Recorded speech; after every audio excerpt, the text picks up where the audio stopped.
Go. Okay.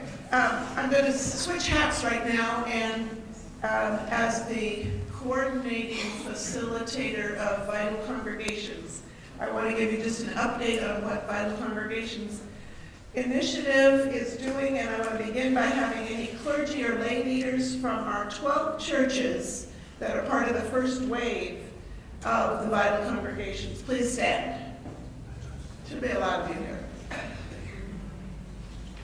Oh, there'll be more tomorrow. Oh, there we go. Okay. Tomorrow we're going to meet with all of the clergy and leaders, and I want to share just a bit about Vital Congregations. So here's a list of the membership of the PCUSA since 1996. As you can see, since 96, we're about half today. So let me tell you about the Vital Congregations Initiative of the PCUSA. It is based on 7 marks of congregational vitality. I'm going to run through them very quickly. The first mark is lifelong discipleship formation. From the cradle to the grave, people seeking to be formed for right living with God and with all people, versus sometimes our other older idea of complacent Christian piety, simply teaching good morals or offering the latest programs. 2, intentional authentic evangelism. Intentionally sharing the good news of Jesus Christ, not just acts of kindness, versus Jesus freaks, Christian hypocrisy, or just a committee. 3, outward incarnational focus. Don't you just love the way the church tries to use these big words? Outward incarnational focus. Outward exploration, awareness, and focus on neighbors and neighborhood, versus inward institutional survival, closed communities of assimilation and exclusion. Number 4, empowering servant leadership, identifying, nurturing, supporting the spiritual gifts of all people to serve, versus it's the pastor's job, monopolized leadership, hiring the young, energetic pastor, or burning out the good volunteers. Number 5, Spirit-inspired worship.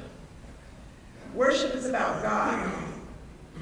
We get to come on holy ground, encounter God, and experience wonder, versus self-gratifying worship, stale ritual divorced of meaning, or consumer entertainment worship.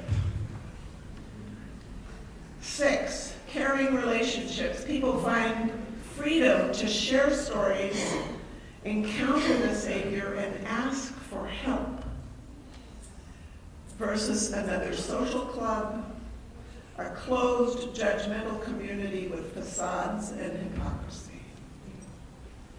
And number 7, ecclesial health, clarity in mission, core values to ministry, passion and joy in being the church, versus unhealthy dysfunction, toxic environments, obsolete and irrelevant buildings. So the 7 marks of Vital Congregations are there before you.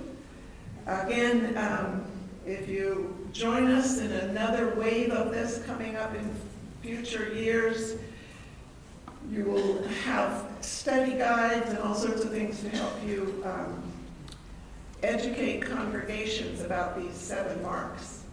So the resources to do this cost about $31 per congregation. And for that, you get resource guides with scriptural references, Bible studies, sermon series, worship liturgies, and future discernment tools, tools for doing neighborhood surveys, a congregational assessment survey for leaders and worshipers, which is a wonderful new term for everybody, not just your members, your worshipers. And you also get some local facilitators for guidance and support. And we have 3 of those, Jeff Binder, Bob Barrett, and myself, who are the 3 facilitators. So how do we get more information? Here are the websites. It's under the Mission Agency on the PCUSA website, or you can just put in Vital Congregations, PCUSA, and it will come up. If you want to sit and listen to the 12 congregations talk about what they're doing so far, we're meeting tomorrow during the breakout group, a breakout time in the morning, and you're welcome to join us. Thank you for being so attentive. Thank you, Barbara.